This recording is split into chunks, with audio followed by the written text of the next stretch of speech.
12 fugitives left behind their everyday lives in a quest for £100,000 in the UK's biggest game of hide and seek. Whilst the hunt may be over for now, there's still stories to be told as we open up the interrogation room to some of our fugitives. How did they stay hidden? How did they cope with the mental battle as they were being chased by a team of expert hunters? Unit standby. Active message. If you see them, take them out. I mean, he looks like an absolute bellend. What kind of car will you be driving? A Mercedes S-Class. I mean, this is on a plate. Thanks again, Tony. Bye-bye. Bye. Thanks for all of that, Tony. That was most helpful. Yeah, I've actually got a lot of anxiety. I'm actually scared they're going to come here now. Crucially, Kirsty and Bex want you into that Nando. Fuck's sake. I can't figure it out how you found us. Because we're sharper, mate. We're sharper. I gave you a good one. Did you enjoy the show, darling? Can I just say, no. You were just 21 seconds too slow. Oh, wow. Storm the Nando's. Storm the Nando's. Storm the Nando's. Yeah, we are now approaching the southern tip of Victoria. We've got eyes on the full island of it. Yes, just stand by. We have eyes in the sky. You must have so many splinters in your ass. Get off the fence and pick. They haven't got a Scooby that he's one of us. Cheeky fucking bastard. Dipshits. Get hold of him! Bobby! Bobby Seagull. We said that we wanted a clean sweep from day one. The work that you have done in this room is absolutely outstanding. We've set the standard now.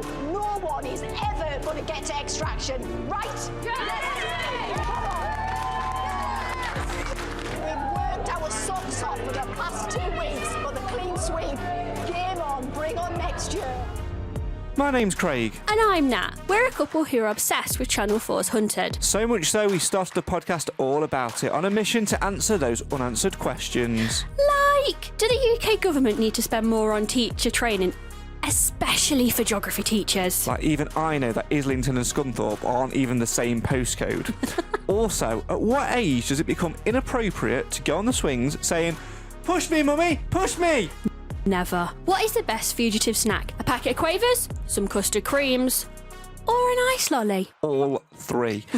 Also, how on earth did Sade drag herself up that hill? Let's find out as we welcome Sade and Cameron to the Hunted podcast. You could try to play, but you're never gonna beat me. Look the other way, what I'm doing ain't easy. Bloody hands stained from the people who deceive me. Muddy hands break through the chains, go free me. People like sheep move feet, hurt it easy. You don't wanna be fast asleep on the scheming. Better stand tall, ready for a fight, believe me. When they try the chains, you can say no, free me. Hello and welcome back to the Hunted podcast and part 2 of our interview with the final capture of Series 7, sorry Cameron, and 1/3 of the winners circle, Sade. Really great to have them with us. Very quickly, we know how you love a 60-second review on this show. Right. And I know that you've not written one, No. but I'm going to make you make one up on the spot about what happened in the last episode. Go. This isn't fair. We had a chat. We talked swings and climbing roofs and escaping London. And then we had a break and had some biscuits. Actually, you know what? That's fair enough. Thank you. Let's delve straight back into it. First and foremost, though, if people have enjoyed this and want to ask any more questions and things like that, where can people get in touch?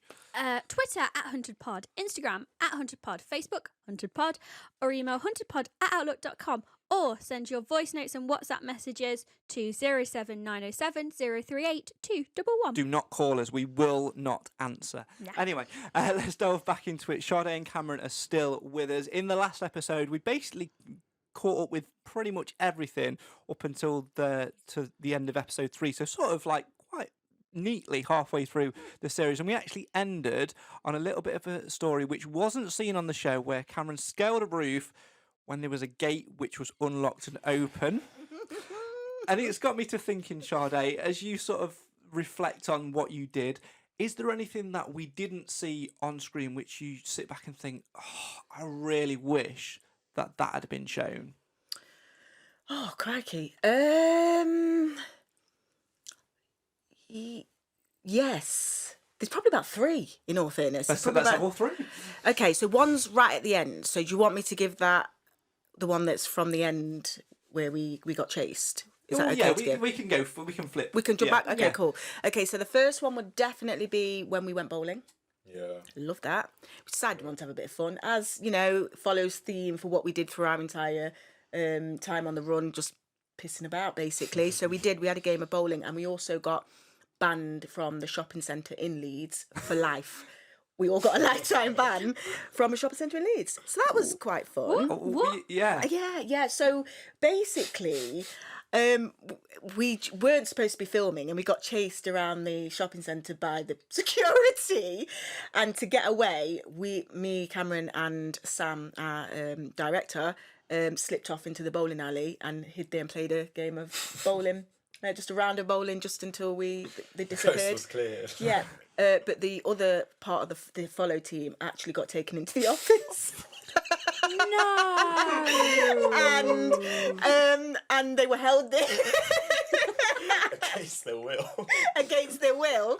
And we were Hello, all... this is Jeff from Leeds Shoppings and Security. Can I speak to the executive producer, please? Which is basically what happened, yeah. And we all got a lifetime ban. So that was quite fun. We enjoyed that quite a lot. The second one was we ended up going to a little village called there's loads Penistone, which we Yorkshire way, isn't it? It is indeed, and we what was our name? And again, for Cameron, Penis Town? that is nearer to Scunthorpe than It Islington. Yeah, I was well off. You learn so much today on this podcast. It's an educational podcast. Every day's a school day. Every day. So we ended up in Penistone. Yeah. And we were looking for somewhere to stay, because at this point I couldn't camp another night. I was done. And we went into a pub, managed to meet this brilliant man, and he was like, hold on a minute, let me just make a few calls. He disappeared, and then he came back and he was like, jump in the back of my Range Rover. I was like, okay. Weren't sure where this was going, but it was better than sleeping in a tent. So I thought, if we get kidnapped, I would rather that than have to put that tent up again. So we jumped in the back of the car, and he drove us up to a beautiful pub, restaurant and bed and breakfast called Kubley Hall, and it's owned by John, who is now my mate. And he, at the back of his pub, and he had his house, and then next to that he had a 2-bedroom house, and he gave us the keys, and we lived in the 2-bedroom house for 2 days, two nights. That was the park we were cleaning. That was the park we was cleaning. That was the park cleaning. It was there. So one of our jobs was to clean the park, but he was also take his dog for a walk. Take his dog for a walk. We did some beer tasting. Such a beautiful area. It was stunning. Like, it was just woods, but because it was that hot summer, it was just gorgeous. Like, it was beautiful. So they fed us morning, day, and night for free. We went into the pub. Yeah. We drank lots of beer, lots of gin, and all on the house. That was amazing. That was amazing. Loved that. That was a highlight. And then the final one was, I think, when it came to the split between me and Cameron. And what? Okay. And we'll save the split. Correct. Because we'll come on to that. Yeah. We'll save the split. I love that story, though, of like getting banned from shopping. That's amazing. I can just see that. Look, listen. I can say it every time we have a fugitive on. I can just see the Daily Mail headline now. I won hunted, but was banned from Leeds Shopping Centre. Yeah. I mean, it's an accolade. You know, I'm going to take it. Yeah, no, we were, and lifetime as well. Not even just, we got a lifetime ban from the shopping centre. What were you doing which was so bad? Like, all right, I know some places don't like you to film in, and like that is why you essentially have a follow team. Like my basic understanding of TV and how TV works, same with radio, anything that we sort of did radio wise, we'd have to get consent for people to come on and share their stories, especially with like sensitive stories and stuff. So I understand that part of it, but for them to then go, oh no, it's a lifetime ban for all of you, is such a drastic measure to say. It's literally just, guys, we don't consent, please leave. Like, but what were you doing? Were you doing anything that was so bad, or? What we did was going to a hair shop and just grab oil. We did. All we did. No, we didn't do anything. We absolutely didn't do anything. I think it was more so the follow team that were running around with these cameras. I think that's what did it, if I'm honest with you. But yeah, no, they didn't want us there. I guess the thing is as well, though, because you are, this is what we have to remember here. When you are on the run, you know, yes, you are filming a TV show, but this is exactly a valid point to show that this is fucking real, because people will perceive you as dodgy looking characters, backpacks on, all of this not showered, not all, you know, all of this looking tired, and presumptions just go through the roof. And I think it is a valid point, because you've seen it quite a lot, and you guys obviously you have your dipshit comments at the end of your podcast, but I mean, I'm not going to try and prove any more to anyone. If they don't want to believe it, they don't want to believe it. But legitimately, it is real. Yes, there are things that are there for entertainment purposes, but if you saw us on camera. I mean, I wouldn't have looked like that every single day. If it was scripted, I'd have had the makeup team in, I'd have had the hairdresser in. It's, you're completely out there. You're left in the elements. If you've not got food, you don't eat. If you haven't got anywhere to sleep, you sleep on the streets.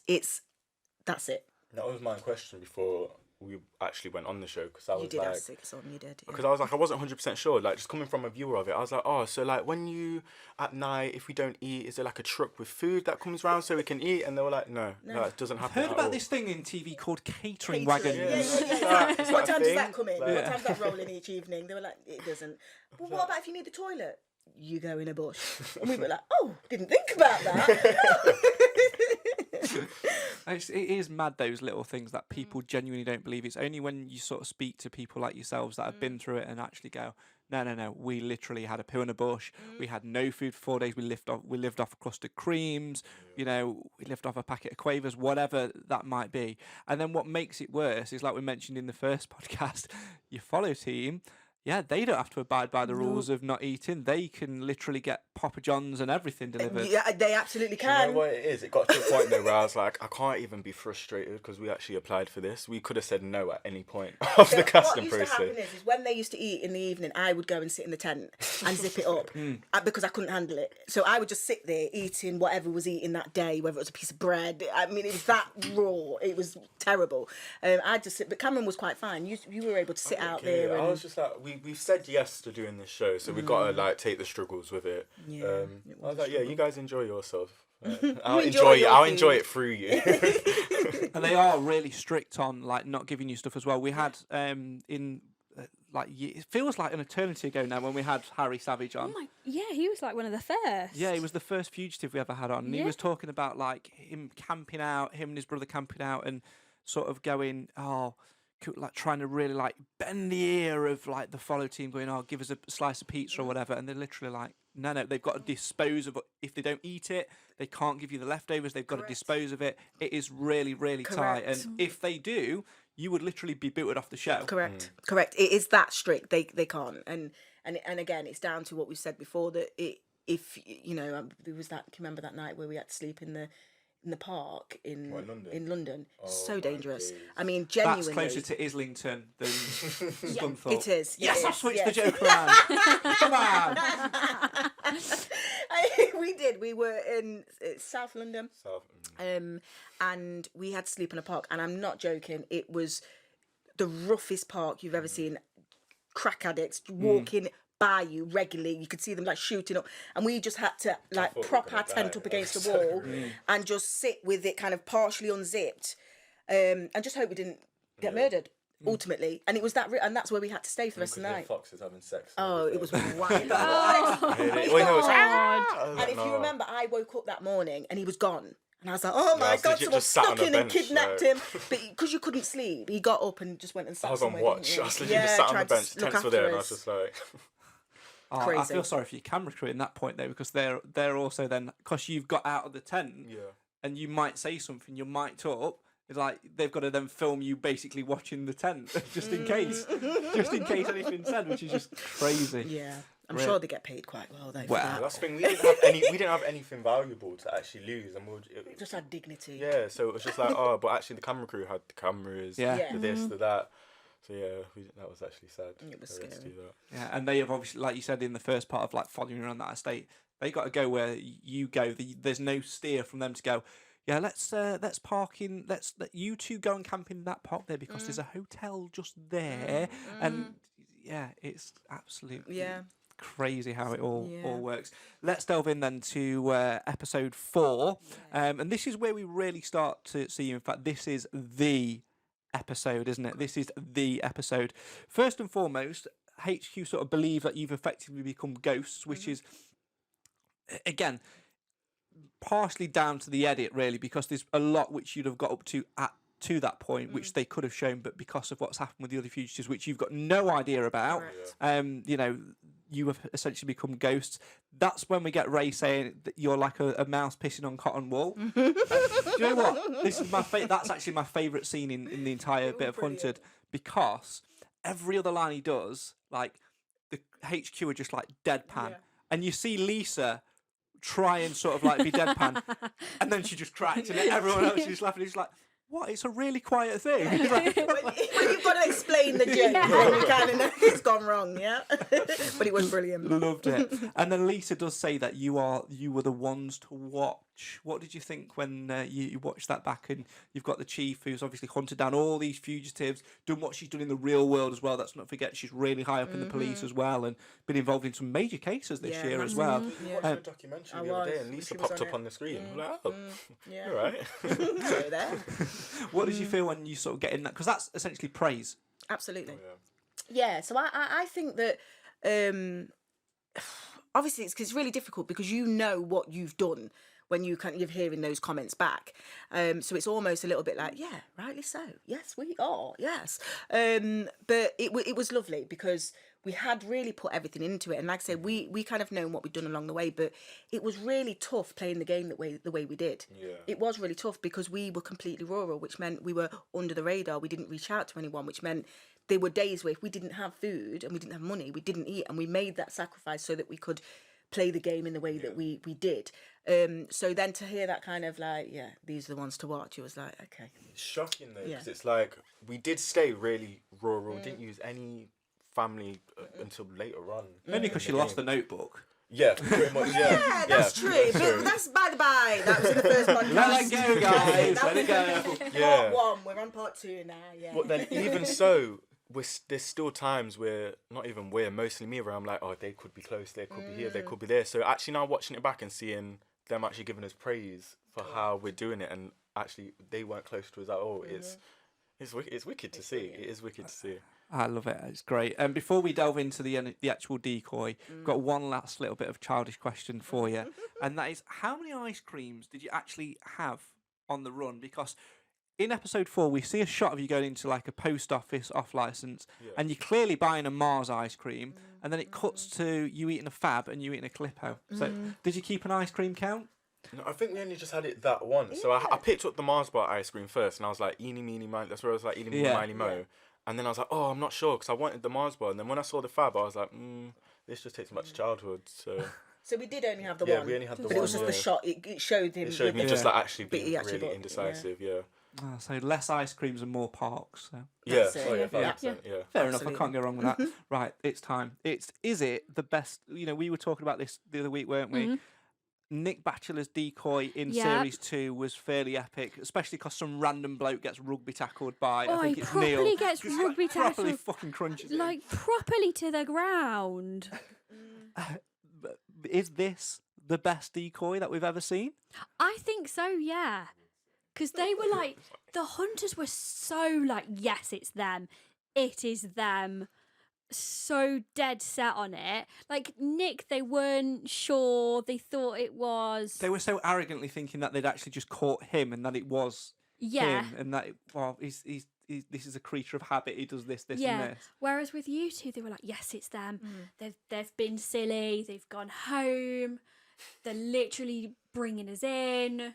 It's them. And then they were still so sure when they were like, you've been captured. And then it wasn't until the mask was pulled down and like HQ were like, no, no, that's not them. Whose idea was it to do? And at what point did you have that idea? You're grinning, so I know it's you. No, it actually wasn't. I have to give credit to it's Auntie Chanel that came up with it. It was Auntie Chanel. Wow. We were just all sat round the dinner table, and we were just like, I don't know how it came about, but we were just having conversation. And Chanel was just like, do you think we should dress up in your clothes? But the second then she put our clothes on, she was like, you two stink. I was like, you came up with that. She's constantly brings that up quite a lot. Like, Sade, remember when you smell really bad? And I'm like, yes, I do, yes.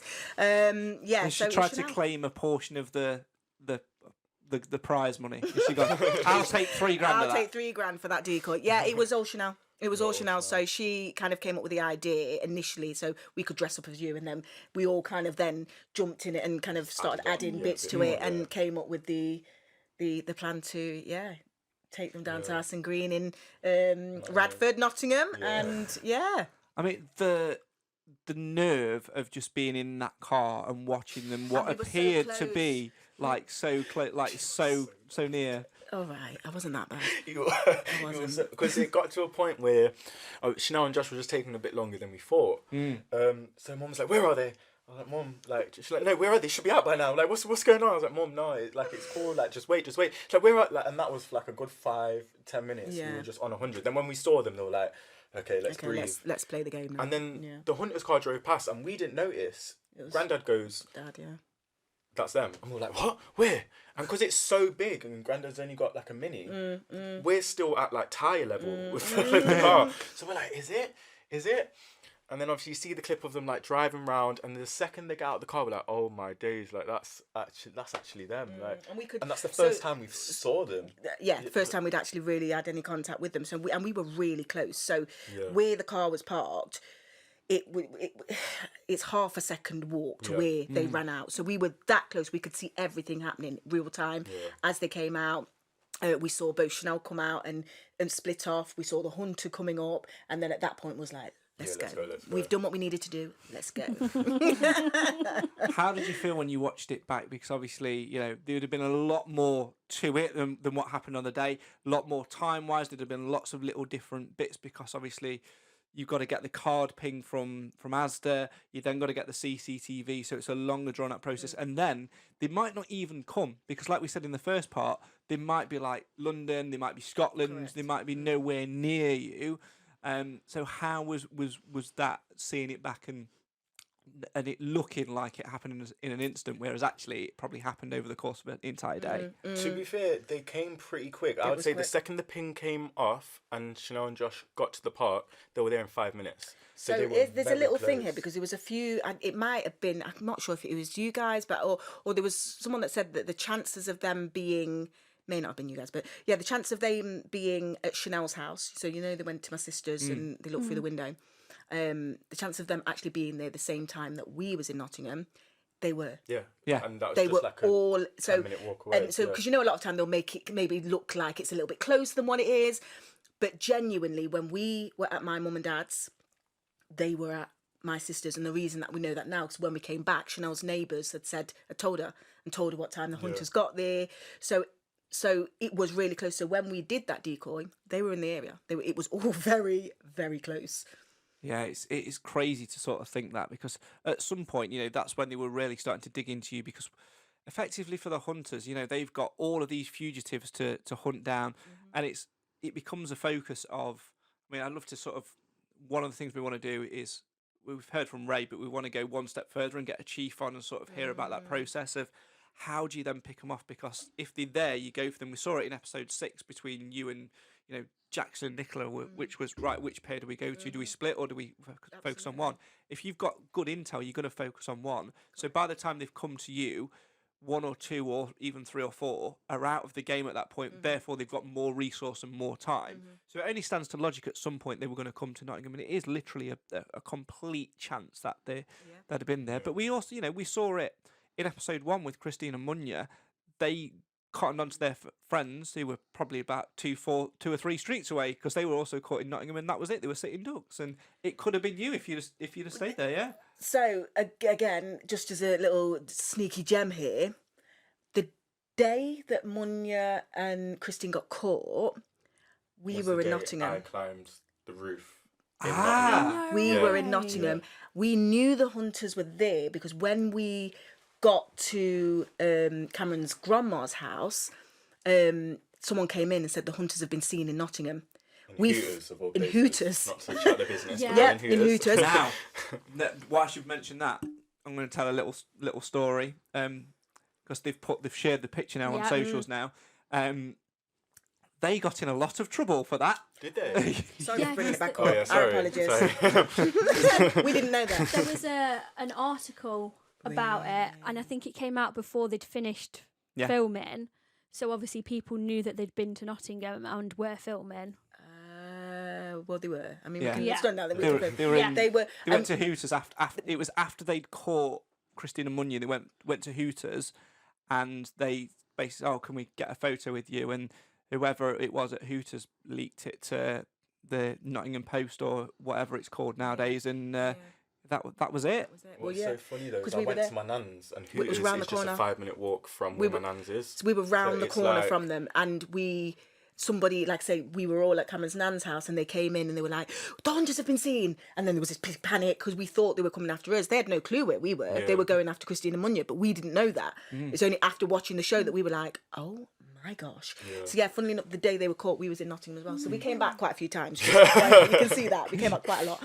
Yeah, absolutely. And those things, we saw it actually in the very first series. Sometimes they're completely down a path of other fugitives. Absolutely. There was a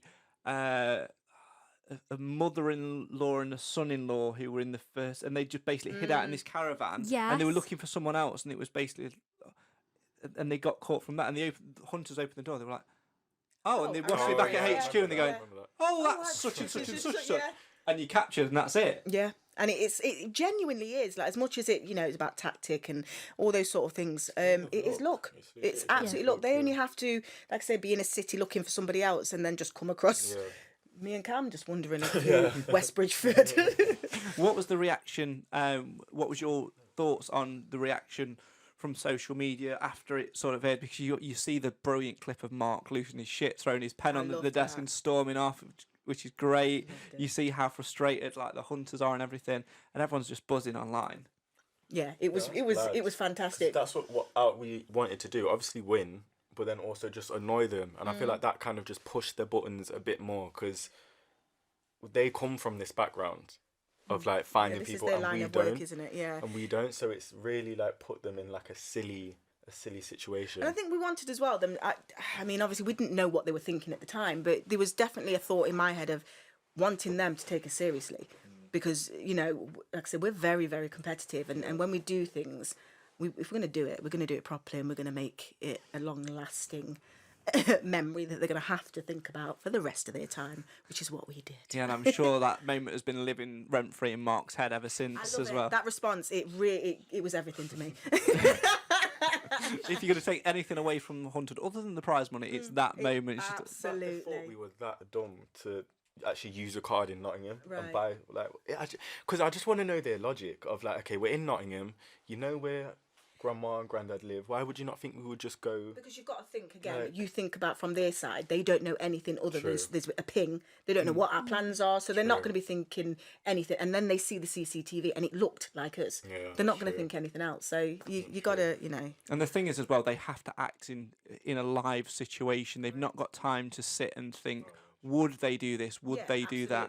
And also as well, on the grandparents thing, they might not even be on to them, because their investigation process might have taken them down a completely different route. Absolutely. So it really is just sort of luck of the draw and things like that. From adrenaline pumping to emotion and things that you can take away from the show. You make no secret, Cameron, about the whole anxiety thing and speaking to other people, which we do see time and time again. One of the biggest ones for us will always be Bob and Alex Ayling in Series 2, who just go on a phenomenal journey. And we see it so many times with fugitives who haven't got the confidence to go up and speak to new people. We absolutely hate it. Yeah.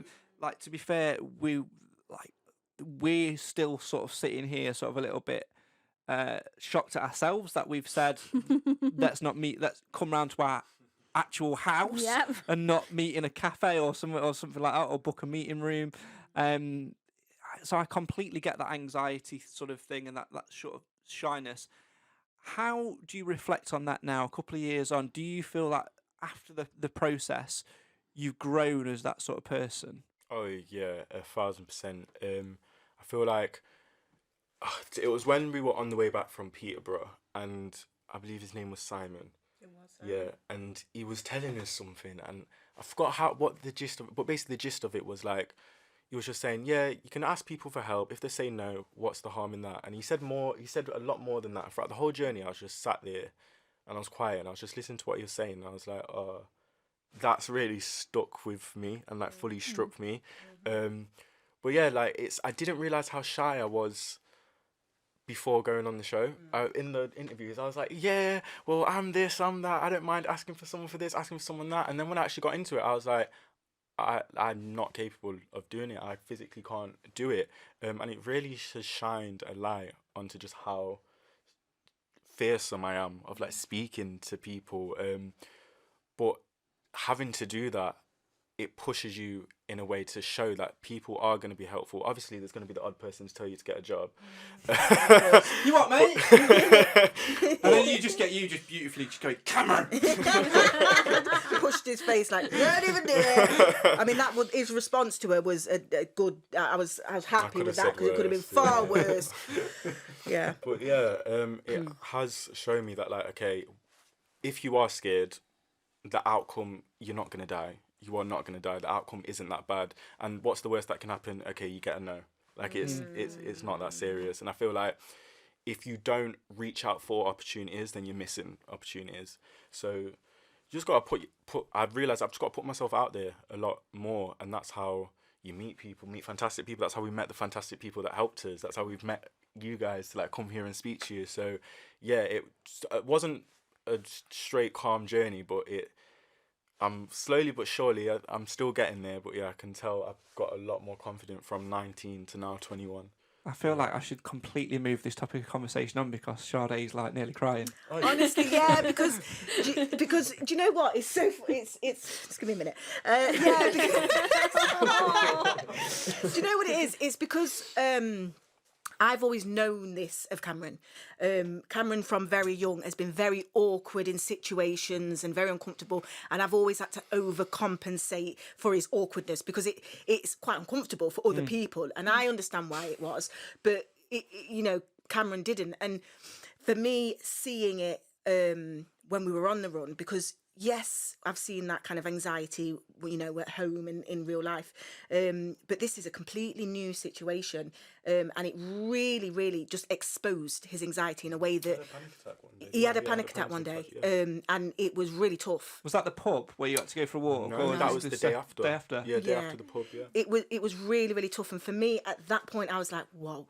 Like, this is something that isn't just a thing where I'd normally be like, Cameron, stiff up a lip, we've got to go, get on with it, which is normally how I approach things. This was actually like, no, he needs a lot more support. He needs probably, things that we kind of spoken about, but absolutely when coming out, things like CBT and counselling, those sort of things, to give you the tools to be able to navigate these feelings, because they don't go away. And like I say, when I saw him that day, so vulnerable, I couldn't bear it, absolutely couldn't bear it.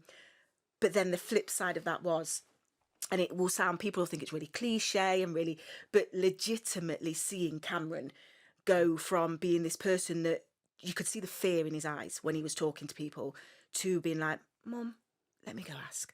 And it was like, and where you hear Cameron say a lot throughout the show that, he wants to prove to me, it was never about him having to prove that he could do things or that I thought less of him or thought he wasn't capable. It was more about him knowing absolutely that he can go out there on his own, because I know he's always capable. I know what he's got inside him. I know that he can do it. But it was more about him learning that actually he's got so much inside him, and whatever he wants to do, he can absolutely achieve it. And seeing that, and I said it in the show, and having the privilege of watching that, yeah, I couldn't ask for anything more. If we didn't win, that would have been enough, quite frankly. Took the question right out of my mouth, because that's like, that for a parent must be the winning thing. Absolutely. We're not parents, but I can completely like resonate with that. It's like, I was thinking the other day actually when we're sort of having conversations with people about like how this podcast has sort of developed and things like that. We watched it because it was you pushing me to do something creative when I lost a job and I wasn't in a good place. Yeah. But then on the flip side, me saying, I can't do it on my own, I need someone to bounce off, and then literally having to be you, knowing that's like completely not your thing. Yeah. But to see you like doing it week after week, meeting new people, like writing the reviews and stuff, and like being like really, really funny with it, which you don't think you are, is like is I just say what comes in my head. Yeah, it's the same feeling, because you're seeing somebody progress because of a process. Absolutely. And sometimes you need to go through that to get the good things and things like that. And obviously, the show will support you. Is that this is another thing that we have to say. We won't like delve into it, but it is a TV production, and at the end of it, there is such a thing as aftercare, which is there for you guys as well, because we can talk about what happens after, which we'll do at the end about like looking over your shoulder and stuff, but you have to then get out of that mindset, and there are processes there to help you with that. Let's move on then from that into episode 5, the penultimate episode. We touched upon directions left or right, or is it right? So I won't go into that again. We mentioned earlier Luke, and we'll talk about the importance of him first and foremost, but we see at the very start of the episode a napkin drawing of Lisa and Ray throwing darts at their head, and this is the only time in the series where I was like, oh, it's Lisa and Ray. I heard you say that, and I thought, what do you mean they've been hunting us down? I feel bad now, because I generally thought that they were going to like badmouth us a lot more. And fair enough, you don't, because she was calling you unfit throughout the whole, and basically fat. But in me, other words, I feel bad because they kind of like sung my praises a bit. Like, oh, well, that's all right. As long as you're okay, man. As long as you're okay. But yeah, I feel a bit bad. But then also on the flip side, you are trying to catch us. So it's just teasing them. I really want to know their reaction when they're watching. It was funny. Well, because again, they didn't see that in HQ. Cause it's not a thing that they would show in HQ. So it would literally genuinely be them watching it back. I know Ray watches it because him and his wife are big fans of the show. But I don't know whether Lisa does. So it would be interesting to try and find that out. We're gonna have to do some interrogation work, aren't we, between us and see? Yeah, absolutely. But the key question is, who had the idea to do it and who drew it? I mean, I can't really remember. It was a bit of both. I think so. It was probably a joint. I started drawing, but I'm rubbish at drawing. So that's when Mum took the lead of. I mean, I'm rubbish at drawing. We both are rubbish. Pretty realistic, I was. Stop it! You did not. Now that's nasty. It was probably a joint. It was probably we were sat around thinking like, what we're probably a bit bored, just sat around, and we thought, let's just do something to entertain ourselves. It's probably where it was born from. And then we're just silly. So we probably did loads of silly things like that, but it was probably a joint effort there. Yeah. And that is, it is an iconic moment from the series, and it's a question on everyone's lips. What happened to it? I think we threw it because it started ripping. The amount of throws that we did, there wasn't we were just trying to aim throw. for the head, and it wasn't going. Yeah, there was quite a lot. So the tissue was shred to bits by the time we'd finished. It was really just taking our frustration out, throwing it. So I think we chucked it in the bin. Yeah. Unfortunately, I know that you wanted to see us to dig it out, but we don't have it. Have you tried to replicate it since? Do you know, I have thought about doing it. Ironically, I have thought about doing it. I'm glad you said that. Oh no! You said it. I didn't, Mum. All right, let's go. There you go. What did we draw? A cat and you said Margaret Thatcher shoulder. I did say Margaret Thatcher shoulder pads. I'm gonna leave you scribbling away whilst you draw. It was a cat, and it was definitely a cat and a mouse. A cat for Ray. Yeah, because it was like it was like that, wasn't it? I love it. I love it. It looks like what's that doll? What's that doll? Off Rugrats. Cynthia. Yeah, that's what it is. Yeah. Whilst they scribble away on a bit of paper, what have you thought so far? Because this dynamic is it's just insane, isn't it? Yeah. It's just so funny just to see there's a genuine friendship there. There's a genuine thing. You're now transfixed in watching them draw it. I've completely lost you as well now at this point. And it's just the nose. I know. We did do a witchy nose, didn't we? If I recall rightly. It's just I think so. Yeah. And they had shoulder pads. That's actually so mean for us to do. That's so mean. Cameron, whose side are you on? Because at the end of the day, you know what they said about me. Choose your side wisely, all right? That is true. I kind of feel you should choose your mum's side. Yeah. Especially if you want to lift home. I think that is better for you right now if you choose your mum's side. Although now, there must be times where you think, you know what, if she did go off in a huff at me, because of my experience on Hunted, I could deal with it. It doesn't matter where I am. Scunthorpe or Islington, I could have done it. Either one, still the same, don't they? Here we go. And what, did you do a mouse or a cat? I don't know what Ray was. I think you must have drew that. Ray was definitely a rat. It was a rat for Ray. I really remember. It was the alliteration. Yeah, it definitely was. I'm going to get this. He had a tie on, didn't he? Yeah. Okay. There we go. This is great. We're definitely going to put this on Instagram. In fact, that's not my phone. I'm going to take some pictures of you drawing this, and we'll put them on our socials later on. Give him a pen now. Oh yeah, no, that was Mark that threw the pen, wasn't it? Yeah, Mark threw the pen down on the floor. in frustration. Is this why Da Vinci doesn't repeat his? And then, was it any different to that? I can't even remember. I think ours was a lot. I think because we had more time. Yeah, we did have a lot of time to kill. Yeah. So we'll just sign it here, look. Signature, there we go. And we'll send that to Such a long signature. In fact, we can now send a video message to, if you're up for it. Go for it, absolutely. Saying like, we'll say, hope you well, or that. Look who we've got with us. They've drawn you a little picture, and we'll see if we get a response in the next 20 minutes or so. So let's not these two. Oh yeah, absolutely. So let's do that. Hey Ray, hope you're all right, my friend. Hope you're keeping well. Hiya. We are just recording a podcast with a couple of fugitives who you may know quite well. So I'm going to hand the phone to them because they've got a little present for you. So I'm going to pass the phone over there. There you go. Hi Ray. Hi, Ray. We don't look scruffy now, do we? I know. Hope you're well. We thought we'd just recreate something for you because obviously you probably didn't get the original. The identical portrait of yourself and your counterpart, Lisa. And we signed it as well, so you probably sell it for quite a lot, actually. Quite a lot. Thanks, Ia. So what we're gonna do, Ray, is we will if you send us a message and everything, I will take a copy of that so we can have a copy of it because it's funny, and we'll send it you. We'll even buy you a little frame to put in it. Absolutely. Yeah? So yeah. Take care, Ray. Good to see you. Bye. There we go. I'll send that to Ray now. It's amazing. So you want Love to it. Throw a question out there whilst I do. I can't multitask. Throw a question out there. Yeah, throw a question out there. What do you want to talk? Where do we get to? Oh, I know where we've got to talk about. Mancunian Luke. Yes, yeah. Luke. Luke was like the perfect.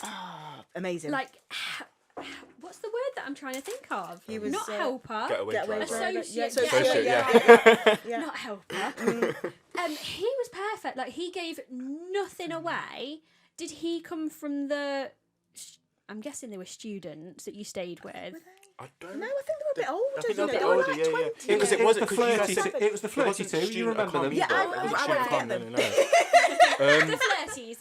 Yeah.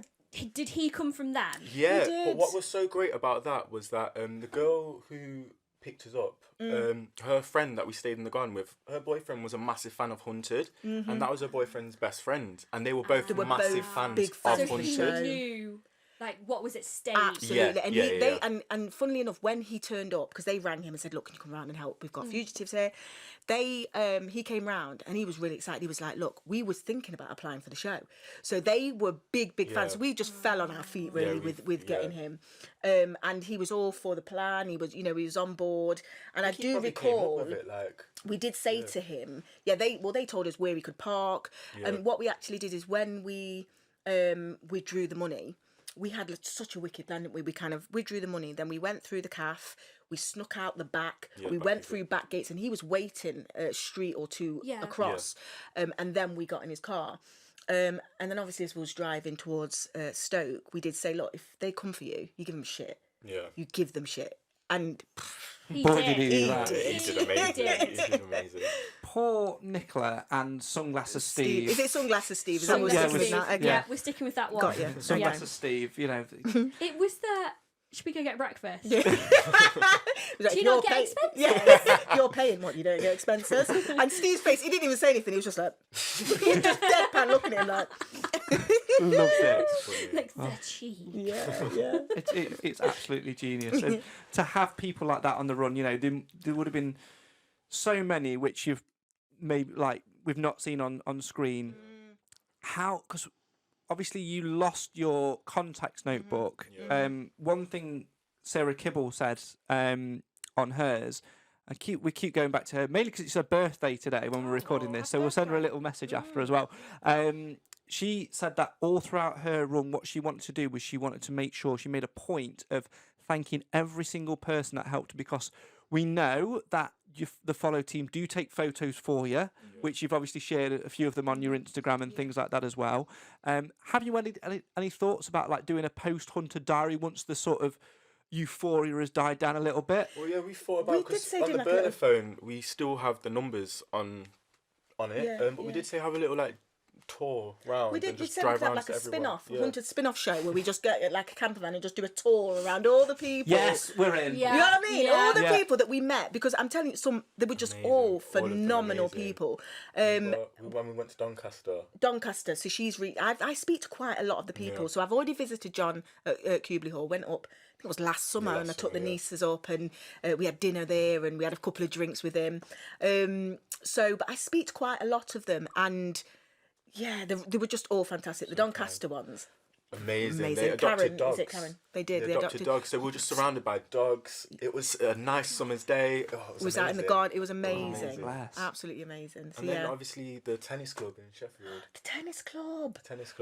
It was like a older people's tennis club, and we just so happened just to come across them, and then they gave us biscuits, gave us juice, and they were sat down on the chairs, and we were just explaining what we were going through, and they were like, "No way!" They were fantastic. They were amazing. Then helped us get away. Yeah, it was an American man, wasn't he? What was his name? Was it he was an American, and he got in the car and he was like, "Hi guys, we're gonna be driving down here. We're gonna drop you off this part of Sheffield." I was like, It was amazing. It was so good.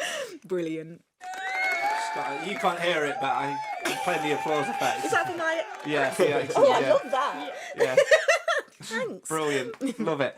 Oh, absolutely great. So, my actual question was, if you lost your contacts notebook, how did you make a note of who they were? Was it something which the follow team helped you do, or did you like sort of keep a note on the burner phone? So we would put their name and then they'll put their number in, and then we just saved it, and then we didn't ever use it. I never used it. It was just there for Snake, really. Basically. Just collecting contacts. Yeah. But yeah, we've got a long list of contacts on there. Fair. I know for a fact that fans of the show, obviously whatever you do is completely up to you, but the fans of the show will absolutely lap up a diary, photos, whatever, almost like day by day of what you guys did, because it's not seen on the show. A lot of people, the comments we get are, they're going to do like a what happened next thing, which is why we do this, to try and share those stories. Absolutely. And a YouTube channel of like you two talking about your time and sort of, reconnecting, like doing a little caravan tour. I have been telling him, honestly, but you have to kind of, it's that thing that he said about pushing himself. I'm not, when it comes to social media, I'm not very like that with social media. Like, it's because you're scared. No, I'm just not really like that. He's scared, guys. That's what it is. But we are going to do it because I think it'd just be fantastic. And I've had so many messages saying, "What was Cameron's response? Why didn't we get a follow up of what Cameron thought? And why did people want to know, Cam? They want to know."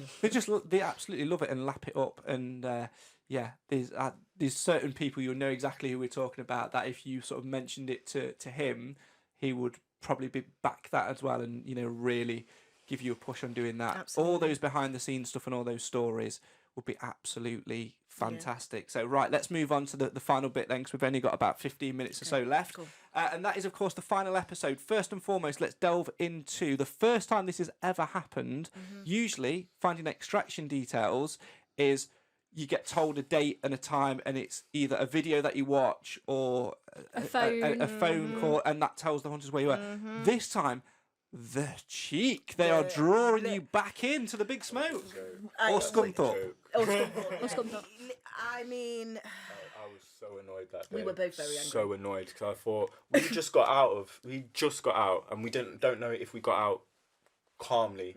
So now you're bringing us back. So we've got to now get back without getting caught, to then leave again without getting caught. We definitely did say that. Obviously, it wouldn't have been here, but and I always remember Sam going, "It's not me. It's not me. I'm sorry." And I'm like, "This is just ridiculous." We were fuming because we watched. Because we would speculate. The closer we got, we would speculate and be like, well, what they'll do is they'll give us a newspaper, or even a newspaper, or like a memory stick, something, anything. Yeah. They did it to us, but we had to actually go out of our way to actually get out. And we were so far away as well. That was the other thing. In fact, both of us were. Well, we were near each other, weren't we? They were in Barnsley, Bradford, Bradford, just outside of Bradford, yeah. And we were near Stoke, wasn't we? Manchester way. So, it was a nightmare. I just like having watched the show, and sort of as fans and sort of going, "Oh, when that point comes, it'd be easy." But then to add, that's just an extra element, isn't it? It was cruel, quite frankly. It was verging on cruel. I'm going to put it out there. we weren't happy. But once we'd kind of got over it and kind of sucked it up, was like, right, this is what we've got to do. That's the thing with Let's the show, go. though. You can't dwell on things too much. You've got to be like, okay, I'm annoyed, and then Let's continue go. pushing. Yeah. But the first reaction was, oh my. Are you not taking the piss? Now that you've watched it as viewers, though, obviously you were heavily involved in it, and you've got all that emotion. But if you take that emotion out for a split second, as viewers, cracking idea. Yeah, amazing. Absolutely, amazing idea. Phenomenal idea. Like I haven't already done it. Yeah, I think all the new things that they did, from the underground to the extraction point and how they did that, amazing. Absolutely. apart from the one thing, which was the motorbikes, which we saw for 3 seconds, and they made a big thing of We that. didn't know they had motorbikes. We didn't know at all until they're showing it, and we're like, oh, with motorbikes. And then we were like, oh, were they? We didn't. We had no clue. We never saw a motorbike. Oh. But that's scary, because it's like we wouldn't have known motorbikes were on there. So if someone just pulled up on a motorbike, I would hop on the back thinking they're giving us picking us up. Yeah. I do genuinely feel like they missed an opportunity with that. I don't know whether they had them for one episode or it just didn't work. They had them all the way through and it didn't work out, but they've missed. That's a big opportunity missed. I got caught. The road. They'd have been able to go down all the roads, weren't they? Motorbike would have been yeah. That's, I wish I actually saw one, to be fair. I was actually trying to outrun a man. No, I don't. Episode 1, part 1, blinking.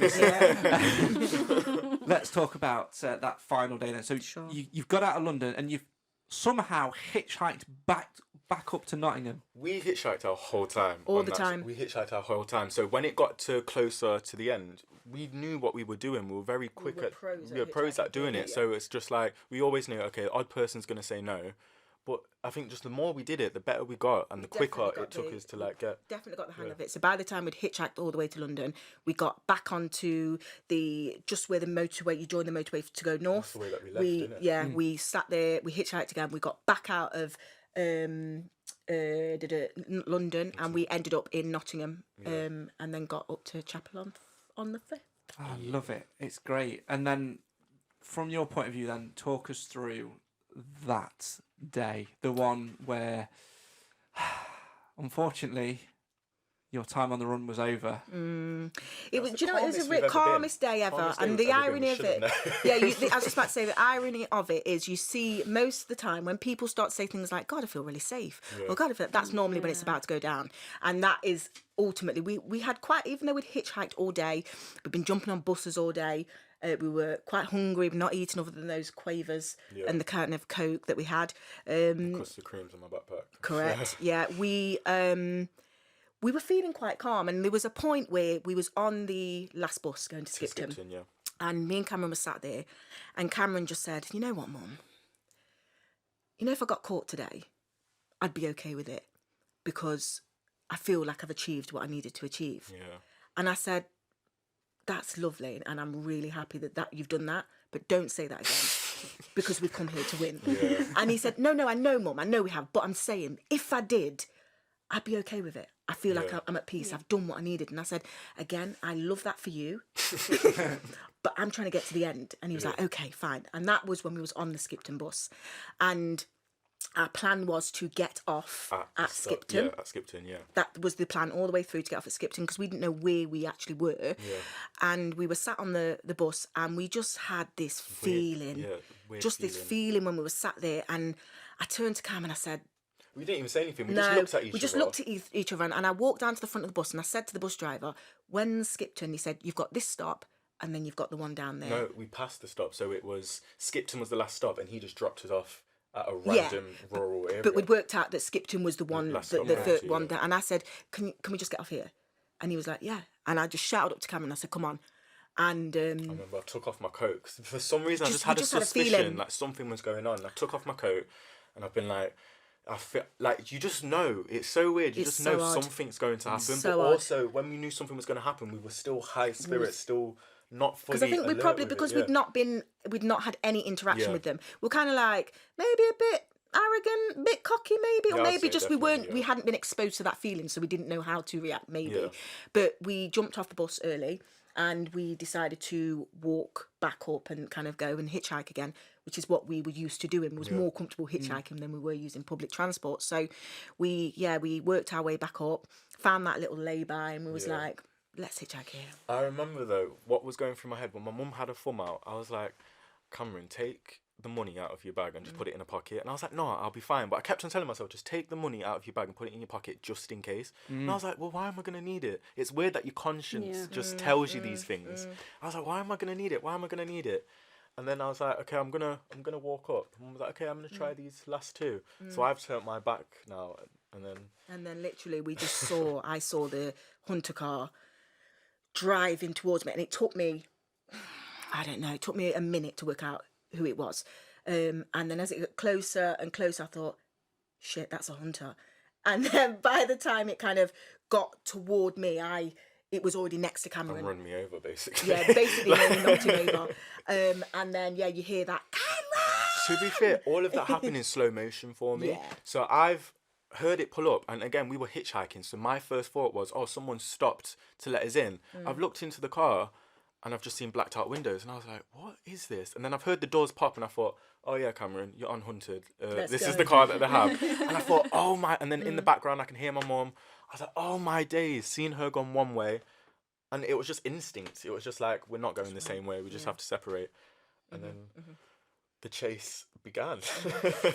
And it all looked to be over very, very quickly indeed. But as we know with these things, it can take a lot longer. There was hills involved. There was slipping up involved. Everyone always says, if you've been framed with still a thing, that hunter be on it, it'll be all right on a night. Maybe they could show a few clips in there because there was, you nearly went, didn't you?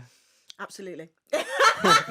Absolutely. Yeah. It was horrendous. It was at that point, I don't think I've ever been that scared. It was really difficult. Because you actually think you're going to get locked up. Like, that's the thing. Like, you're so fully invested in it, you actually feel like you're going to get arrested, get sent away. And then also the fear of, when I'm like, oh, I hope my mum's okay, it's the fear of like, okay, we've been together for so long, now we're separated. I've got kind of separation anxiety now. Like, I don't know what she, like, because I know what you're doing all the time, now I don't. So we were just like, what do we do? Like, what now? Well, yeah, that was such a terrifying day. It was so scary. And I think everybody all assumed, and we sort of said it in our little prediction, like, again, this just goes to show that none of the fugitives or anything that we speak to give us any spoilers whatsoever. It's always sort of like kept under wraps. We had no idea what was going to happen. We judged based on the trailer which came out that you would get captured and Cameron you would get away, and also that Jackson and Nicola would get captured on the train. But in the end, it was completely the opposite. Why do you think that was? Because you were almost like the sacrificial lamb.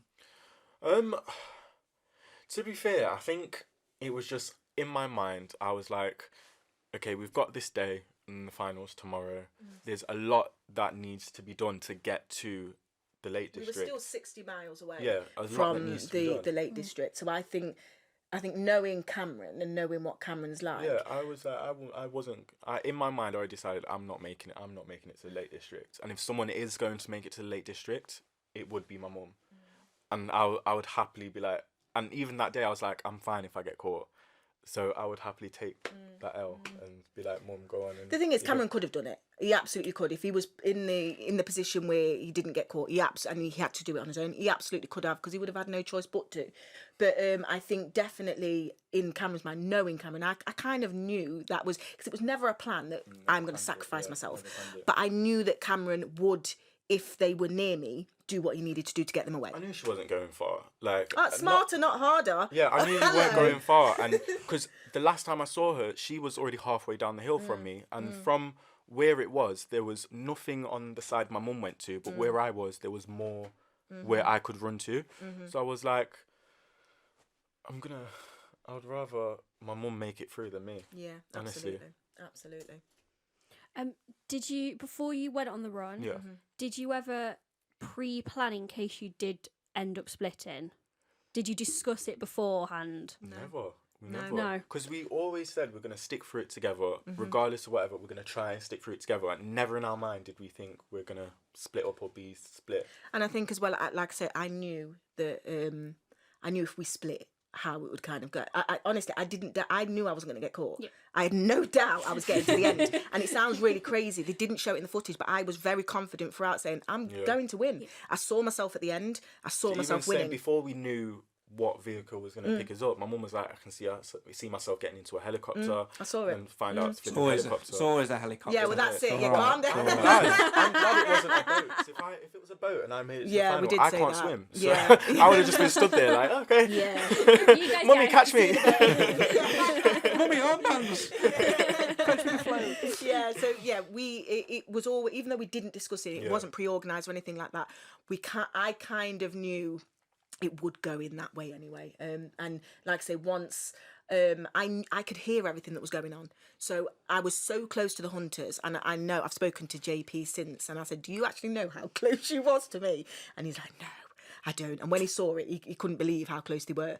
But I knew when the drones were going over to find Cameron, and I was just using it very tactically. So the minute I heard people go and I heard drones going in different directions, I just used that opportunity to get away. There were 4 hunters, and 3 of them. There were 4. 3, Carl, JP, Kashi, and Mel. Yeah, 3 of them went and chased me. So at that point, I knew, okay, if you've got a chance to actually get out, then you're going to take your opportunity. Yeah.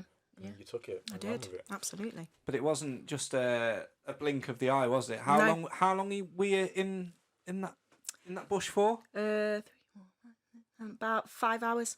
Crazy, absolutely crazy. About But 5 hours. also, you were telling us before, and I think this is very worthy of putting this in the podcast here, that actually you did something very clever in terms of making yourself to do things like that from time to freezing time. cold against the heat-seeking drones. Yeah, I sat in a stream, lake, whatever you want to kind of call it, and I sat in there. It was probably up to about my waist, and I just sat in there for about 4 hours, knowing that obviously that would drop my temperature, and as such they wouldn't be able to pick me up on the drone, which they didn't. Yeah. Talk us through the capture then from your point of view then, Cameron. Obviously, you had a bit of a foot chase. You would always sort of fancy yourself because you were a former runner. You've done a lot of that. Everyone always said from the very start, this boy is quick. Like, Sade, you've said it literally don't underestimate this boy is quick. I just want to clarify, I've never been a professional sprinter. When they said that, I was shocked. I've never been a professional sprinter. I did used to do athletics sprinting, but just never. No, you competed at... Yeah, but it wasn't professional, Mum. Yeah, okay. You see, she's doing a mum thing. Yeah. Like, no, well, actually, Okay. No. But, yeah, so what's happened if I've seen the car, hopped over one fence, hopped over another fence, and then ran through the tunnel, and obviously you see JP with the camera run through the tunnel, and there's a field or a nettle bush. I ran straight through that nettle bush. I had long sleeves on, long trousers, so I was all right that day, but I was like running through like this, and then I've came out on the other side, and I'm on the other side of the village. So I've been there, so I'm there for like a while now. I'm on the other side of the village, and then I see some sheep. And I was like, oh, let me just chill with them for a bit because I don't know where they are. And as I'm walking to the sheep, I see one of the hunters' cars. So I'm like, oh, this isn't good. Where do I go? So I go hide behind the wall with the sheep, and I'm there for a while. Like I was there for a while. And again, what was going through my head was, I need to go check on my mum, and I need to get my bag. I need to check on my mum, and I need to get my bag. I need to check on my mum, I need to get my bag. And I was just like, you know what? Let me go back. So I've gone back on myself, and then been hidden for a little bit longer as well. And then a few hours pass, and I get out of the bushes, and a man's walking past along the path, and he's like, there's 2 men looking for you. And I was like, what do you mean? He was like, there's 2 men looking for you. I was like, are they wearing black? He's like, yeah. I was like, okay, they're close. So then I'm in a bush again, and I hear and I'm just sat there. It's the dumbest thing I've ever said. It was pretty dumb. I'm just sat there, and I'm not reacting.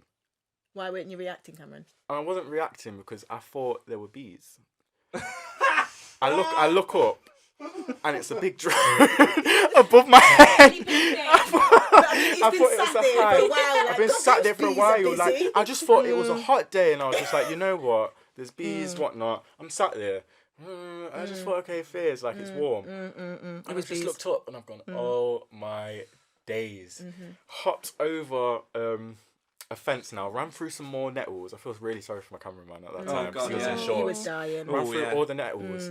And that's when I've seen the hunters on the hill, and then we've gone running on the footpath. and the rest was history. The first question I've got there is obviously about, you said that it took a while. You basically got away from them for a while. Why didn't you think, all right, I've left my mum behind, but you're so close to extraction? Why did you not think just to go? Because even though it's a game, regardless, if I take that out, I still care about my mum and I want to know if she's okay. That was just the bottom line of it. I wanted to know if she was okay, and if that was risking our opportunity to make it to the final, I was content with that already. I was like, I'm fine if I get caught today. But it was just taking the whole game out of it. I was like, I just want to make sure my mum's okay. Over anything and everything. So yeah, that's why I didn't continue to run and actually went back on myself. I have a funny feeling if it had been the other way around. To be fair, I wouldn't expect my mum. But you wouldn't expect anything less from me. To do it, That's the thing, because I think, again, it's. I think Cameron's not giving himself enough credit because, in actual fact, there would have been a level of fear and thinking that, I need to make sure my mum's okay. But one of the things that we always knew was that if we were in that position, he had to run because he had to get them away from me, because I wouldn't have been able to outrun 4 people. Just wouldn't have happened. And that's the long and short of it, is what he did. Those heroic efforts are what made us got us to the finish line. How did you get away?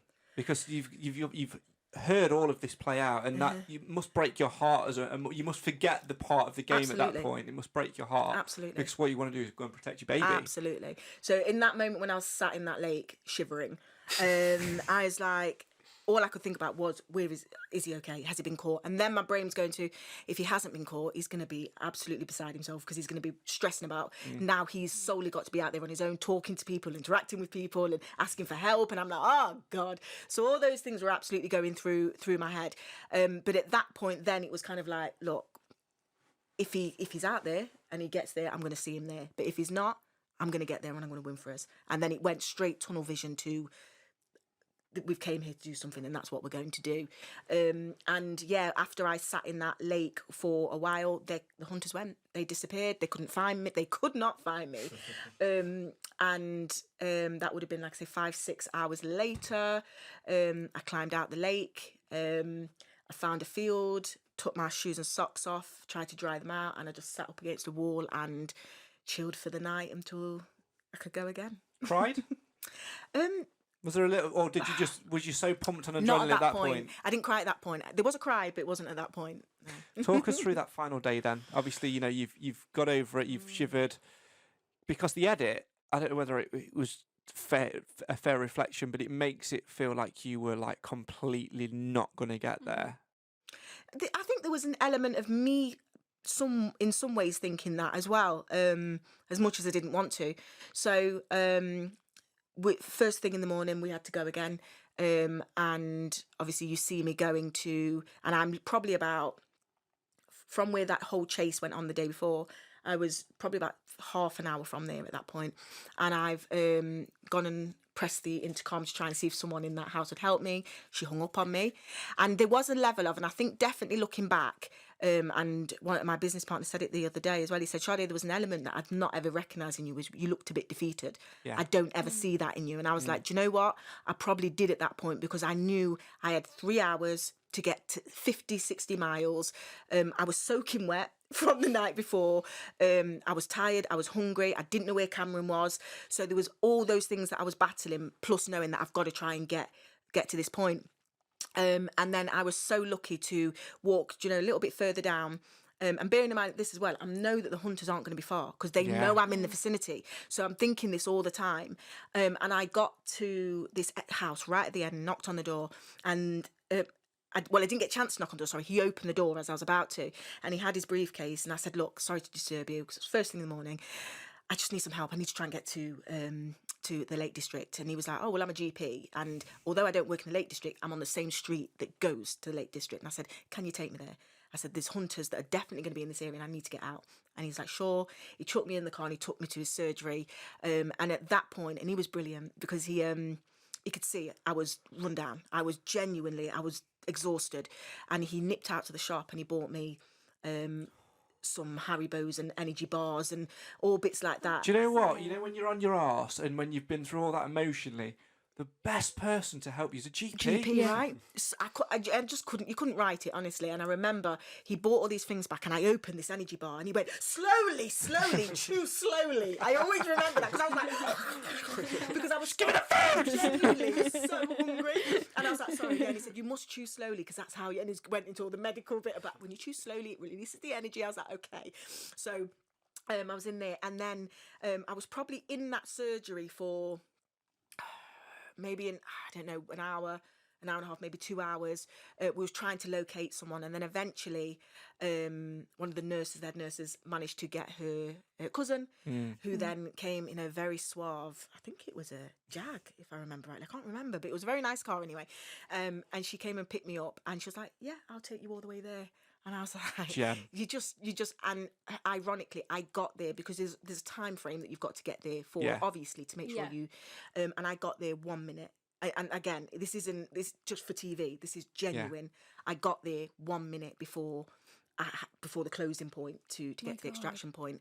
And I just jumped out that car, and you saw me literally run straight from that car straight to with my sweets, and that's where someone was like, "Why are you carrying a shopping bag?" But it was all I had left. It was all my worldly belongings. It was food. It was drinks. It was just things. And the to thing keep is, going. at that point as well, you know that you've got to climb, and you know the elements are going to be tough. You know they're going to be on your tail. You don't know how far. You could still very much be captured at that point as well. That'd be so horrible just to be that close and then get captured. And you might need that sustenance and stuff. And that was my logic. I mean, I lost it along the way because I could barely carry my own body, never mind the bag. So I did end up putting it down somewhere. But I'll be honest, as soon as I got to kind of up that path, and then I looked up, I was like, I don't think I'm going to do this. There was genuinely a moment where I thought, I not because I don't want to, not because the willpower isn't there, but because my legs, I have nothing left. I have nothing left at this point. And I just remember going, right, come on. Just go.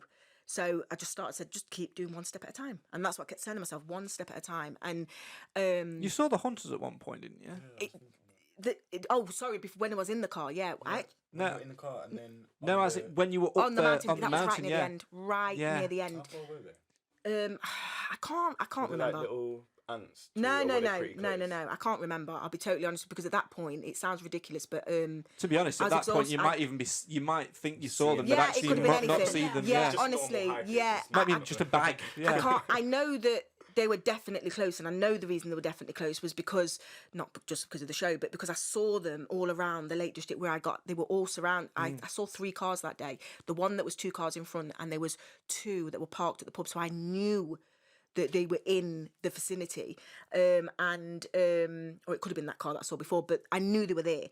And I got to probably about halfway up, and I remember just like collapsing on the floor and being like, yeah. And I was probably there for a couple of minutes. I was like, I'm done, they're gonna have to catch me. And then it was when we got to the steepest part of the mountain where there was no bricks and it was just pure grass, and you're gripping your way to try and get to the top. At that point is when I looked back, knew that there was on there, and then I was like, right, I've got to go. I couldn't face the fact of Cameron sacrificing himself and then me not getting to that end. I just couldn't. I wouldn't allow it to happen. So at that point I was like, Sade, get yourself up and get up there, get on that. And I mean, you can see it even when I get to the top. You see me kind of throwing down because everything's weighing me down. Even the coat, everything just feels heavy. My feet aren't working for me. And like, that run to the helicopter, I was tripping up. It didn't look as smooth. It was terrible. I just didn't have the energy to kind of even get there, but I did. And then I kind of saw Jackson and Nick, they're screaming, saying, "Come on!" And they literally hauled me in. Because I wouldn't have been able to pick my legs and arms up to get in. Yeah, we literally see them dive over and hoist you up. Pulled me into the helicopter, and the minute I got in and that door shut, I don't think even in that moment I'd realised it was done. It was after that kind of, and almost somewhat people say it's like a reborn moment where I did that scream like, ah! And then it was almost like when I opened my eyes back up, I thought, I've done it, I'm in. and yeah, that was that. It was, probably the most, I don't even have the words to explain that feeling. I don't think I'll ever have the words to explain it. But for me, it's been, it's changed my life in so many ways, because it has just made me realise which I've always kind of known, but when you do something that solidifies that there is nothing in this world you can't do. Yeah. Nothing. And if you want to do it, you'll make it happen, no matter what. Cameron, how do you feel listening back to that of what your mum had to go through to get you the win? Because, like you've said on social media, it's not just your mum's win, it's your win as well. It's a team win. How do you feel listening to that? It upset me watching it because it was just like, even when she would say things like, oh, if Cameron's here telling me to push on, we'll probably have a little joke. And just seeing my mum just in pain and just struggling, it's frustrating on myself because it's like, oh, well, if I ran a little bit quicker, maybe I could have found her again later on in the day. But it's hard to watch. But on top of that, I'm also so proud of just what she did and what she shown herself. I think the majority of the time, the whole story was me showing you. And I think you ended up showing yourself that you're absolutely amazing.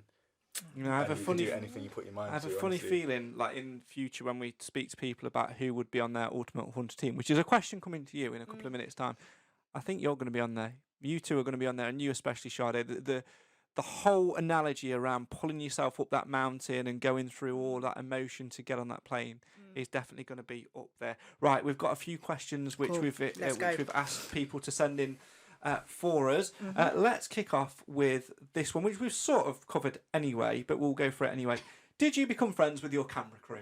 Absolutely. Yeah, we've got a group chat. Yeah. We have got a group chat. We're called winners. We are called winners, yeah. How did you celebrate after the helicopter landed, and how long did it take for you to tell Cameron? About 3 seconds. Yeah, well, do you know what? Funnily enough, so we, how did we celebrate? We celebrated by climbing back down that mountain. That was the celebration. We had to climb back down. I don't think people realise once you're up, you've got to come back down, right? That's annoying, because they could literally just fly the chopper to anywhere and land you somewhere, right? Well, I suppose you've got to have a plan, and they've got to be able to land somewhere and all that sort of thing. So no star treatment. We climbed back down with our own 2 feet, and then we literally I tried to ring Cameron. He didn't have his phone back yet, so I couldn't get hold of him. So then when we finally got home and we were reunited, that's when we didn't do a huge amount, did we? We just stayed at home, had 2 bottles of wine and just relaxed. I couldn't do anything more, quite frankly. I had nothing left to do anything more. Who's your favourite hunter? Oh, that's a good question. Hard. Who's yours? I'm not going to say Mel, are you? Because he took you out of the game. Yeah, you know what? Lovely guy. I would have said Mel and JP. Lovely guy. I was going to say JP. I would say both, and probably only because of their how competitive they are. They tend to be the ones that are in there, getting stuck in, and we like that and catching people. So probably Mel and JP. Yeah, I'd say JP. Yeah, I'm Mel. Yeah, all of them are fun, but yeah, JP, I'd say. I can't believe you didn't say Jordan. Sorry, Jordan. Sorry, Jordan. Sorry. This one is from lovely Sarah Kibble. How hard did you find it keeping quiet about the outcome for so long? 2 years. Do you know what? It was hard, but it just wasn't as hard because I had my mum to speak to about it. We just reminisce on some stuff now and then. Like some nights we'll just be sat there after dinner and just be like, oh, do you remember when we did this? Or do you remember when we did that? So it's like nice having that person to speak to and laugh about and joke about. So I feel like it got easier the longer it went. It wasn't that hard. Yeah. I think the hard thing is knowing that we'd won and we just achieved this amazing thing and just having to sit on it, because it's like you've done this amazing thing and then you just sat there like, okay, let's go back to work. That I think was the toughest thing, because I wanted to share the elation with everyone. So that was the toughest part, I think. There's so many other questions as well, which we've literally been flooded with them, but we have genuinely covered all of the answers over the last 2 podcasts. It's been great speaking to you guys. We have 2 more questions to fire your way before we let you free into the wild. And the first one is Hunted related. And that is, we do this with everyone we have on. If Hunted was to sort of change its way, say, for example, they did like an ultimate Hunted sort of thing. Instead of teams of 2, is now teams of 4. So you've both got to answer this question individually. Okay. You have to go on the run with one other former fugitive. It can either be celeb or civilian. One person from Hunted HQ and one person from the ground team. And again, it can be from anybody from all across the year, like all across the year. So they don't necessarily still have to be on the show. So you can pick, for example, Ricky Allen or Ben Owen, that sort of thing. So it's a former fugitive, celebrity or civilian. It's a ground hunter and it's a HQ hunter. Has yours changed? As do change every sort of time. Give them a second to think about it. Has yours changed after watching Series 7? Is the GoPro dead? I think it's still Kibble. Yeah. I think previously I have said Smiley Steve. Sweetie Smiley Steve, well, please. Previously he has just been Smiley Steve, so it's still Sweetie Smiley Steve. And I can't remember who I've said in the past for my ground. I think it does change, doesn't it, all I the time? think it changes all the time. Yeah. But I don't know. Yeah. I think mine potentially has changed this series. Okay. I'm not just saying it because you're in the room. I think we'd have a laugh. I think we'd just yeah. dick about on parks all the time. We'd eat our way through quavers and biscuits. You would absolutely. Just follow the trail of biscuits. Don't get me wrong. Like you say, we would get caught very quickly. But I think we'd have a laugh doing it. Because of all the ice lollies. Exactly. Yeah. So that'd be funny. And then hunter-wise, like, tell you who we've seen a little bit more of this series. We've seen a little bit more of like James, and we've seen a little bit more of Nicola. Yeah. I think I'll go James because talk about football and just have a bit of a laugh. And then from HQ, I'm going to go Ashley. And if you don't know who Ashley is, it's Get Off Tinder. Yeah. I think she's been in it longer than what people think. She's been in it since like series 2. Yeah, she has. So I think I'd go Ashley. Okay. So me, you, James Hay, and Ashley from HQ. I love that. Like an amazing team. I love would that. say. I love that. We'll definitely make it Absolutely. to Extraction Point. Right. If Extraction Point was 2 days in. Yeah.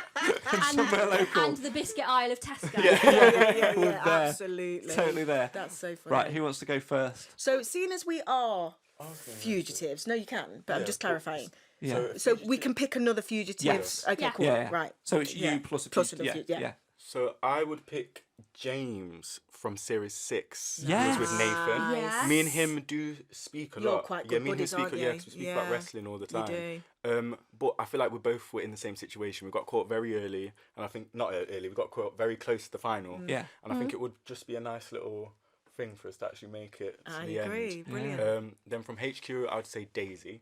Because Yes, she's very Daisy. smart. Very smart. Very intelligent. I Very- saw the very interview pretty you as well. had with her, Yeah. and she is intelligent. She is. I had to pause it and go back a lot of times. I was like, "What?" And she's quite How does fit that as make- well, isn't she? So yeah. And then, who would I pick? Do you know what? I'll probably pick Mel. Yeah, I'll probably pick Mel. It's just so. I mean, Mel has a lot of contacts. Yeah, but this is Yeah, it. Mel. Literally, there's not a person on this planet that Mel does not know. Isn't So Mel from Leicester? So Yeah. And it's just around the exactly. corner. Yeah, Yeah, that's so it. it's- And it's yeah. so big, you could probably jump on his back and get a piggyback like, if you "Go ever on." got tired, couldn't you? Come on, Melly. Come on, Mel. Yeah, so I think it would be.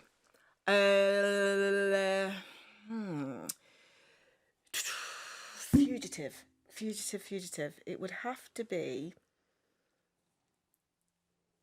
Probably Sarah. I think you two share similar vibes as well. I think. Yeah. Probably Sarah. I think we would motivate each other quite a lot. I think, yeah. So probably Sarah. HQ Lisa. Yeah. I think you Yeah. two will get right on each other's nerves. We're busy They'll both do you know try what and it be is? like the head. Yeah, that's it. There'd be that thing like, well, we'd think that we And the both know queen better, bee. right? But I think ultimately we'd all want to win. Yeah. So we'd be able to put our differences aside and go for it. And I think I'm just going to finish it off with Nicola. Girl power. Yeah. It'd be an all-female group and we'd absolutely boss it. Yeah. That'd be There you good. go. Yeah. That's a strong. That is would a be strong really, really winning strong. team. Yeah. Absolutely. Lisa has given her reaction to whether or not she would be on your team. You might not be able to hear this, but you'll know which clip it is. Can I just say no? Whatever, Lisa. Still bitter, I see. Absolutely love it. Great teams. Let us know, guys, what you think of that. Right, time for the most important question of the lot. Although I've got a sneaky feeling I know the answer to the question. Oh yeah. I think it's the most important question. What's your favourite biscuit? Ooh, okay. So it is the Foxes. They're like custard creams, but they're not. They're like crumbly, a bit. So you got Golden Crunch creams? Yes, Golden Crunch creams. We didn't put them in the biscuits, and we've got a packet downstairs.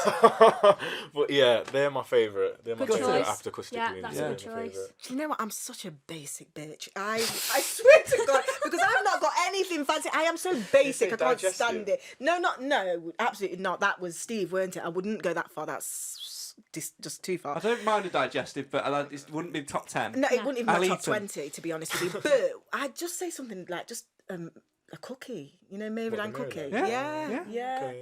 Yeah, in a tea. Yeah, I'm not really a huge biscuit fan. If they're there, like I said that, I've had about 9. I don't really eat biscuits. That's a lie. You two will be going later and I'll be like, I really fancy a biscuit, and that'll just be like, Yeah, about that. Yeah, I'd say, cookie, definitely. Love it. Brilliant. Final thoughts on, as you reflect on all things Hunted. It's been 2 years in the waiting for you to see it on screen. Now that it's finished, what do you take away from it? Other than, I'm going to try and work this out, £33,333 and 33 pence? Something like that. Yeah, something like that. Our strong bond that we have, that's what I'm taking from it. Just our strong relationship that we have. I didn't think, when going in it, I didn't think there was more to expand on our relationship. And then coming out of it now and seeing how our relationship has blossomed into both of us now, not both of us, well, me being an adult and us both actually being like best friends, and also mother and son. That's what I take a lot from it, and also my confidence. I'm taking how much more confident I have got after. Yeah. I mean, I echo that completely. I think, it was a life-changing experience, I think, for both of us. I think I've seen, like, say, growth in Cameron that, in all fairness, had we not have done this, it'd have probably taken another couple of years for him to get to where he is now. So the fact that I genuinely can feel like I've done my job, I've done. There's no more I can do. I'm done. So that is brilliant for me. And just that reassurance that actually, for the last 21 years, it's all been about Cameron, and I've put everything to him, and I've not really had the opportunity to focus on myself. So to be able to complete that, it just reminds me that I've still got loads to do and loads to give, and I'm ready just to attack it. I'm ready to go. I'm sure we will. We'll make sure we keep following your journey. Let people know, just remind people of your social media handles, your Instagram and that, because I'm sure there'll be lots of behind-the-scenes content firing its way over the internet in the next few weeks. There is going to be, Cameron. Yes, there is. So my Instagram, Sade.cookhunted. I think my Facebook is Sade Kelly Cook. TikTok, I think the same, Sade Cook Hunted. Put in Sade Cook and something to do with Hunted and you'll find it all. Absolutely. My social medias are Instagram, Cameron Nightingale, Nightingale like the bird. TikTok, exactly the same. Twitter, Camrisma. Oh, clever. It. It's smart, isn't it? I thought I was a genius when I thought Very of that. good. But yeah, I think that's everything.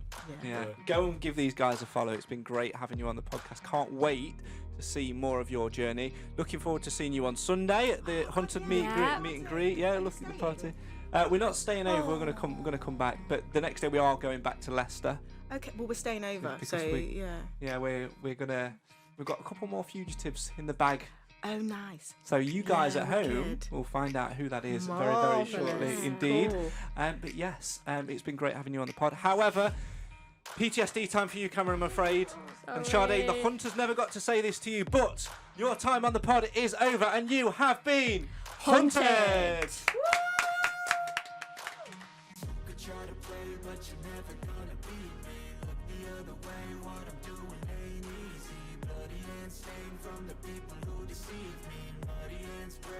Chains go free me. People like sheep move feet, hurt it easy. You don't wanna be fast asleep when they scheming. Better stand tall, ready for a fight, believe me. When they try to change, you can say no, free me.